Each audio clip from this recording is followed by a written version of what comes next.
అనుపమా పరమేశ్వరన్ మంచి ఆర్టిస్ట్. అందులో ఎలాంటి సందేహం లేదు. అటు సంప్రదాయబద్ధమైన పాత్రలలోనూ, ఇటు మోడ్రన్ డ్రెస్లలోనూ ప్రేక్షకుల కథ అది పడతి అనే ఒక విలేజ్. అక్కడ సుబ్బులక్ష్మి అనుపమా పరమేశ్వరన్ కూడా తన తండ్రితో కలిసి నివసిస్తూ ఉంటుంది. బాల్యంలోనే తల్లిని కోల్పోయిన దురదృష్టవంతురాలు ఆమె. ఆ ఊళ్ళోని వాళ్లందరికీ ఇలవేల్పు జ్వాలమ్మ తల్లి. ఆ గ్రామంలో ఈడొచ్చిన అమ్మాయిలంతా ముఖం కనిపించకుండా పరదా ధరించాలి. ఒకవేళ పరదా లేకుండా ఎవరికైనా కనిపిస్తే అది అమ్మవారికి ఆగ్రహాన్ని కలిగిస్తుంది. గర్భవతులుగా ఉన్న స్త్రీలకు, కడుపులో ఉన్న బిడ్డకు ప్రాణహాని అనే నమ్మకం అక్కడివారిలో బలంగా ఉంటుంది. ఇక ఎవరైతే పరదా నియమాన్ని ఉల్లంఘించారో వాళ్లు తమంతట తాముగా గ్రామస్తుల సమక్షంలో బావిలోకి దూకి ఆత్మర్పణ చేయవలసి ఉంటుంది. అలా చేసినవారి సమాధులు కూడా ఆ గ్రామంలో చాలానే ఉంటాయి. ఇలాంటి పరిస్థితులలో సుబ్బు అదే గ్రామానికి చెందిన రాజేష్ అనే యువకుడిని ప్రేమిస్తుంది. అతనినే పెళ్లి చేసుకోవాలని నిర్ణయించుకుంటుంది. పెద్దలు కూడా అందుకు అంగీకరిస్తారు. నిశ్చితార్థానికి ఏర్పాట్లు జరుగుతూ ఉంటాయి. ఇంత జరుగుతున్నా అతని దగ్గర కూడా ఆమె పరదా తీయదు. నిశ్చితార్థం రోజు రానే వస్తుంది. సుబ్బు స్నేహితురాలైన రత్న, సంగీత కూడా సిటీ నుంచి ఆ ఫంక్షన్కి వస్తుంది. ఆ సమయంలోనే ఒక ఇంగ్లీష్ మేగజైన్ కవర్ పేజీపై సుబ్బు ఫోటో వస్తుంది. అది చూసి ఊళ్ళో వాళ్లంతా ఆశ్చర్యపోతారు. ఆ క్షణంలోనే నిశ్చితార్థాన్ని రద్దు చేస్తారు. ఆ ఫోటో ఎవరు తీశారో తనకి తెలియదని, అందులో తన ప్రమేయం లేదని సుబ్బు చెబుతుంది. ఆ విషయాన్ని నిరూపించుకోమని, లేదంటే ఆత్మార్పణకి సిద్ధం కావాలని పెద్దమనుషులు తీర్పు చెబుతారు. తాను తప్పు చేయలేదని నిరూపించుకోవడం కోసం సుబ్బు ఏం చేస్తుంది? ఆ ప్రయత్నంలో ఆమెకి ఎలాంటి అనుభవాలు ఎదురవుతాయి అనేది కథ. విశ్లేషణ: ఒక గ్రామంలో అమ్మవారితో ముడిపడిన ఒక ఆచారం.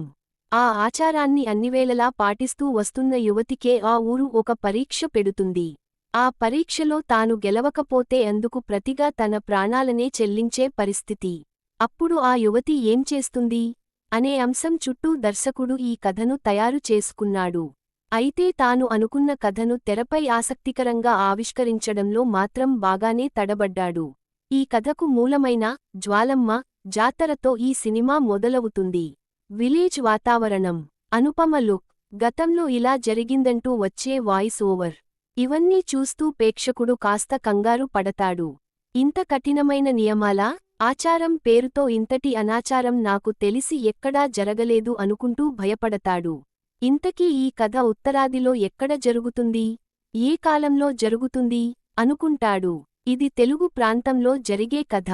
ప్రస్తుతం జరిగే కథ అని తెలిసినప్పుడు నివ్వెరపోకుండా ఉండటం కష్టమే. విలేజ్ సందుల్లో నడిచే ఈ కథ కోసం దర్శకుడు కాలంలో చాలా వెనక్కి వెళ్లి ఉంటాడని అనుకున్న ఆడియన్స్, సుబ్బలక్ష్మి స్మార్ట్ ఫోన్ బయటికి తీయగానే ఉలిక్కి పడతారు. ఆంగ్ల పత్రికలు సైతం దొరికే ఊరు అని చెప్పేసరికి కోలుకోలేని దెబ్బతిన్నట్టుగా కుప్పకూలిపోతారు. కథకి, కాలానికి అస్సలు సెట్ కావడం లేదే అనే అయోమయంలోనే ఎక్కువసేపు గడిపేస్తారు.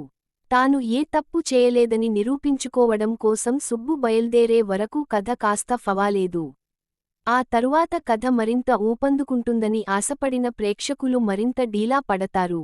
అనాచారాలకు జీవితాన్ని బలిచేసుకోవద్దు. ఎవరికి నచ్చినట్టుగా వారు బ్రతకడంలోనే అసలైన ఆనందం ఉంది అంటూ ఇచ్చిన సందేశం బాగానే ఉంది. కానీ ఆ సందేశాన్ని వినోదంతో కలిపి అందించడానికి చేసిన ప్రయత్నం విఫలమైంది. పనితీరు: దర్శకుడు ఎంచుకున్న లైన్ బాగానే ఉందనిపించవచ్చు.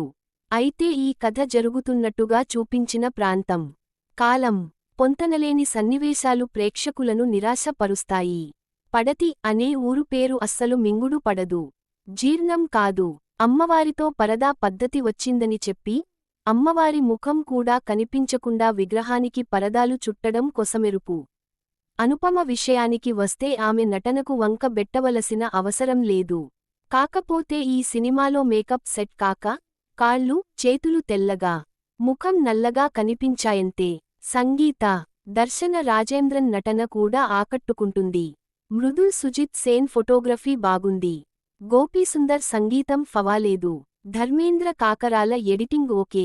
ముగింపు: ఫలానా కాలంలో, ఫలానా ప్రాంతంలో ఇలాంటి ఒక అనాచారం ఉండేది అంటే ఆ లెక్క వేరుగా ఉంటుంది. కాని ఈ రోజుల్లో జరుగుతున్నట్టుగా ఇలాంటి ఒక అనాచారాన్ని ఆవిష్కరిస్తే అది కల్పితమైనా కనెక్ట్ కాదు. ప్రేక్షకులు ఊహించినట్టుగానే నడుస్తూ, వాళ్ళు అనుకున్న గమ్యానికి చేరే కథల్లో ఇది కూడా చేరిపోతుంది అంతే.